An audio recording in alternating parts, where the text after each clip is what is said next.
Welcome to the debate. Before we begin, I must state clearly that this episode was made with AI, with detailed supervision by human professionals, and represents Thriver Consulting Partners.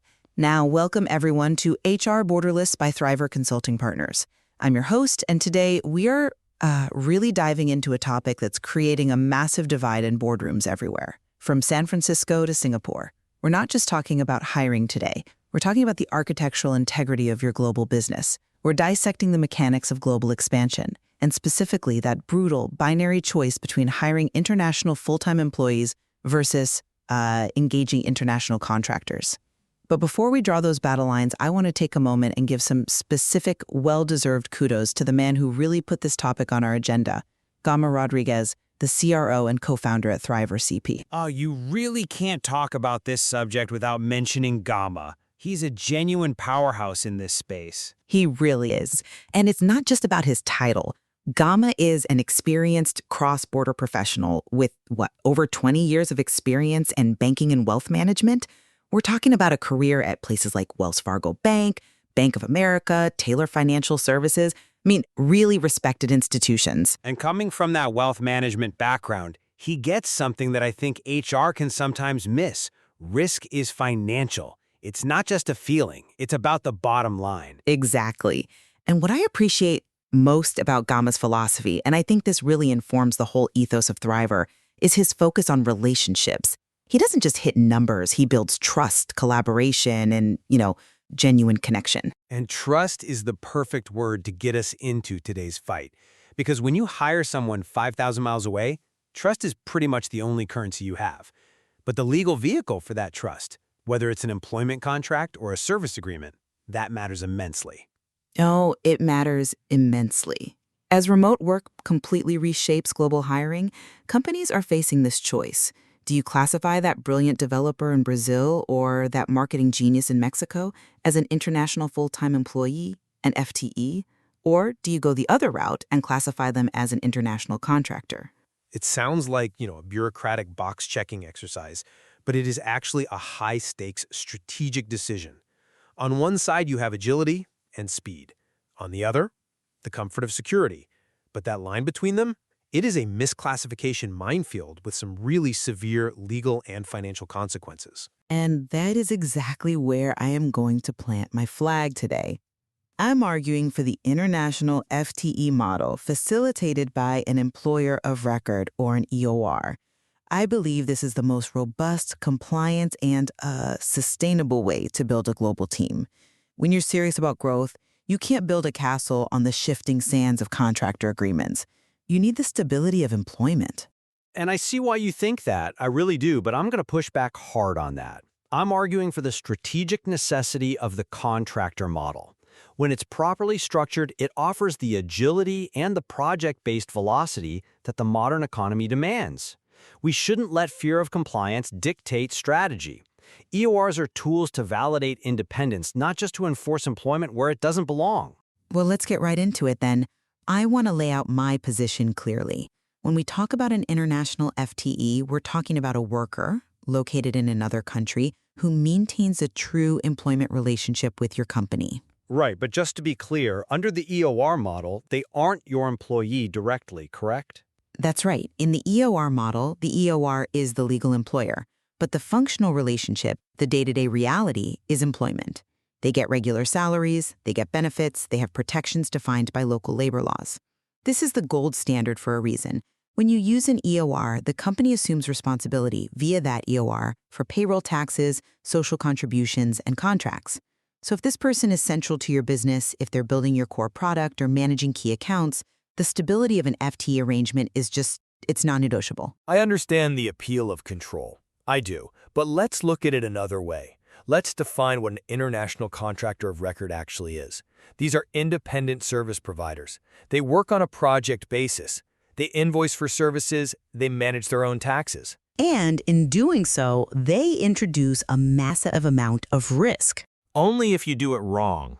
Look, the reality of the modern economy is that talent doesn't always want to be owned.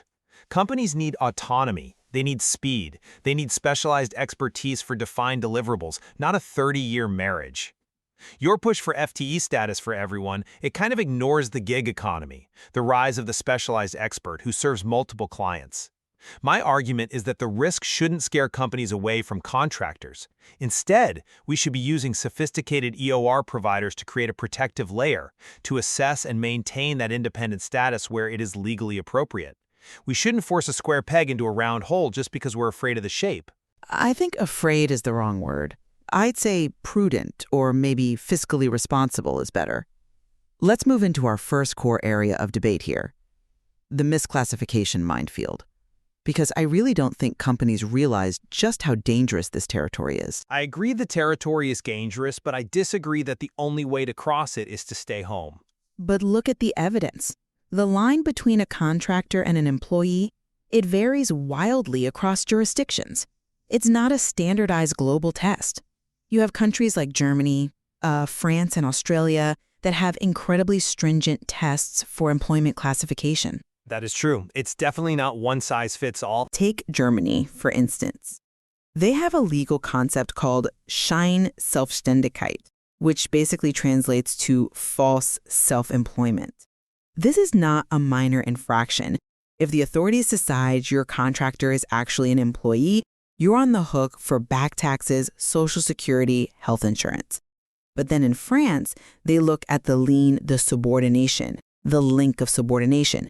If you control their schedule, if you provide their laptop, if they're integrated into your weekly all-hands meetings, well, congratulations, you have an employee. Yeah, no, that's absolutely true. The old duck test applies. If it quacks like an employee, it's an employee. And if you've classified them as a contractor, you are now liable. We are talking about owing years of back taxes. You owe Social Security contributions, you owe employee benefits you never paid, and let's not even touch on the reputational damage. If you're a company looking to IPO and your due diligence uncovers a massive liability in unpaid foreign taxes, the deal is dead. Investors run from that kind of mess. The risk is simply too high to guess. I'm not suggesting anyone should guess. That would be completely reckless. But I just don't buy that the existence of strict laws means we have to abandon the contractor model entirely. You mentioned Germany and France. Yes, they're strict, but that is exactly why assessment is key, not total avoidance. But the assessment almost always points to employment if the person is doing real integrated work. Not necessarily. The test relies on factors like, work schedule control, integration, exclusivity. If a worker has autonomy, if they truly decide when and how they work, they should be a contractor. If I hire a specialized developer in Berlin to build one specific module for my software, and I give them a deadline but not a schedule, and they use their own equipment, forcing them into an employment contract is actually the wrong move. The EOR's role here isn't to be a blunt instrument that forces everyone into an employee box. It's to be a scalpel. They assess if the classification is sustainable. If it is, you proceed. If it's not, then you convert. But you don't start from a place of no. That sounds nice in theory, but in practice, companies drift. They start with a project, and 6 months later, that contractor is managing a team and working 40 hours a week. That's where the EOR adds value as an FTE solution. Let's shift to the operational reality, the role of the EOR. Because even if you want to employ them, doing it yourself is a complete nightmare. We can definitely agree that setting up your own payroll engines in 20 countries is a bad idea. Right. So for an international FTE, the EOR solves that administrative burden entirely. They handle compliant contracts. They handle tax withholdings, which are incredibly complex. Let's look at Latin America, since we mentioned Thriver's expertise there. In Mexico, you have mandatory profit sharing, the PTU. You have the aguinaldo, the 13th month salary. In Brazil, the termination protocols are incredibly strict. And very expensive if you get them wrong. Exactly. The EOR handles all of it. They calculate the withholdings, they remit the taxes, but the real killer app here is the subsidiary argument. Traditionally, to hire that person in Mexico compliantly, you had to set up a legal entity, a subsidiary. That's tens of thousands of dollars in legal fees, months of time. The EOR lets you hire in countries without a legal entity. For ongoing integrated work, this structure is essential. You get the talent, you get the compliance, but you don't get the corporate headache. Okay, I agree on the mechanism 100%. The EOR is a brilliant innovation for FTEs, but I want to highlight the contractor of record service because you're presenting the EOR as only an employment solution. Because that's its safest and, I think, best use. But it's not its only use. So many companies wrongly assume they can just, Venmo money to a guy in the Philippines or wire money to a developer in Argentina. That is so dangerous. My argument is that the EOR's value here is as a buffer. It provides a protective layer for legitimate contractor relationships. So how does that layer actually work in practice? Well, the EOR acts as the agent of record. They handle the invoicing, they make sure the contractor, the actual document, is robust under local law, not some template you downloaded. They check that the contractor is a registered business entity in their home country, which is a key requirement in many places to prove independence. They make sure the relationship doesn't drift into employee territory by setting clear boundaries in the agreement. So you get the agility of a contractor, but with an institutional safeguard. It creates a paper trail of compliance you just don't get with a direct wire transfer. That buffer is useful, I'll admit that. But it doesn't solve the biggest monster in the room. And this is where I think the contractor model really falls apart for any serious scale. We have to talk about permanent establishment. The PE risk. I knew we were going there. It's the ultimate CFO nightmare. We have to. Permanent establishment, or PE, is this concept that if you have people working in a country, the local tax authority can decide that your company, your US or UK headquarters, has a taxable presence in their country. Meaning they want to tax your global corporate profits, not just the worker's income. Exactly. And this is triggered by behavior. If you hire someone directly or even have a misclassified contractor who acts like an employee, especially if they are generating revenue or signing contracts, you can trigger tax obligations for the entire company in that jurisdiction. Imagine having to file corporate taxes in 15 different countries because you hired 15 contractors. It's a disaster. An EOR structure for FTEs keeps workers on the EOR's payroll. Legally, the worker is employed by the EOR. This typically avoids PE concerns. It is the ultimate safety net. Why would you risk corporate tax liability for the sake of agility? It is a valid concern. PE is serious business. But I think you're framing it as all or nothing. I want to pivot to the strategic advantage beyond just risk mitigation. You're focused entirely on defense. I'm focused on offense. Offense wins games, but defense wins championships. Touché. But you need to score points to get to the championship. The EOR used for both contractors and FTEs allows for speed and access. Sometimes you need to test a market. Let's say you want to see if your product sells in Colombia. You don't want to hire a permanent country manager on day one with a full severance package liability. You want a contractor to do business development for 6 months. But if they're signing contracts, that's PE risk right there. Not if you structure it right. You limit their authority. They generate leads. HQ signs the deals. The EOR allows you to test new markets without that entity commitment. It levels the playing field for small and mid-sized companies. And let's talk scalability. True scalability means you can grow or reduce the workforce easily. Terminating an employee in Europe or Latin America can be difficult and expensive. Ending a contractor agreement is usually much simpler. A mix of FTEs and properly structured contractors with EOR guidance provides this agility. You are arguing for a tank. I'm arguing for a fleet of diverse vehicles. I prefer the tank when I'm in a minefield. But let's bring this to a practical decision framework. How does a leader actually choose? I insist the decision has to be driven by the nature of work, not the cost. I agree. Cost shouldn't be the only driver, but it's a factor.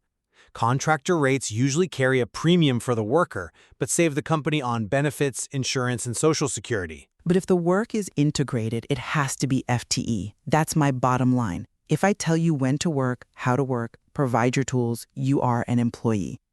And, more importantly, let's talk about intellectual property. If a contractor writes code for you, in many places the transfer of IP ownership is not as automatic as it is with an employee. If that person disappears, do you actually own the code? With an EOR FTE, the IP transfer is baked right into the employment relationship. That can be written into a contractor agreement, though. It can, but it is much harder to enforce if the person is a freelancer working for 3 other companies. I mean, who owns that specific line of code? You or the client they work for in the afternoon? That's a fair point. If they're truly mixing work, it gets messy. But then again, if they're working for 3 other companies, they are definitely a contractor. And that's the beauty of it. You aren't paying for their downtime. You're paying for the output. Fair enough. If they're truly independent, let them be independent. But, okay, let's try to summarize our positions here. We've covered a lot of ground. We have. And I think we've shown this isn't a simple coin toss. From my perspective, the takeaway is clear. For your core business operations, the EOR-managed FTE model provides the necessary compliance infrastructure. It handles payroll, taxes, termination risks. It effectively shields the company from the nightmares of misclassification and permanent establishment. It lets you sleep at night knowing your team is yours, your IP is secure, and you aren't waking up to a tax audit in Germany. And from my side, I maintain that a rigid, FTE-only approach stifles growth. The modern workforce is fluid. The EOR provides the framework to navigate both distinctions. It allows companies to use contractors for projects, for speed, for specific expertise. While using FTEs for core roles, the goal isn't just to be safe, it's to be successful. And sometimes, success requires the agility of a contractor relationship, backed by that contractor of record safety net. I think the convergence point here, and this is something we can both agree on, is that doing this alone without an expert partner is the only truly wrong choice. Absolutely. Whether you go FTE or contractor, the complexity of global labor law is just too high to navigate solo. And this is where we need to bring it back to the context of Thriver Consulting Partners. We mentioned earlier that Gamma and his team are experts, but it's important to note that Thriver CP is a leading EOR firm with specific, deep expertise in Mexico and across LATAM. Which is a region that requires very specific knowledge. The labor laws there are very protective of workers, and mistakes are extremely costly. Exactly. And the beauty of a partner like Thriver CP is that they help with both sides of the coin we just debated. They offer contractor of record services for those agile, project-based needs where you need that buffer we discussed, and they offer full FTE services as an EOR provider. They don't force you into one box. They help you navigate the distinction to find the right fit. That's the key. It's not about ideology. It's about having a partner who can assess the nature of the work, who can do the duct test for you and give you the compliant path, whether that's path A or path B. Well said. We have peeled back the layers of the global talent dilemma today. It's not just about hiring, it's about structuring for success and survival. I want to thank our audience for listening to this episode of HR Borderless. We hope this debate has illuminated the path forward for your own global expansion. To learn more about navigating these global hiring risks and to see how Gamma and his team can help you build your borderless workforce, we invite you to visit thrivercp.com. Until next time, keep debating and keep growing. Goodbye, everyone.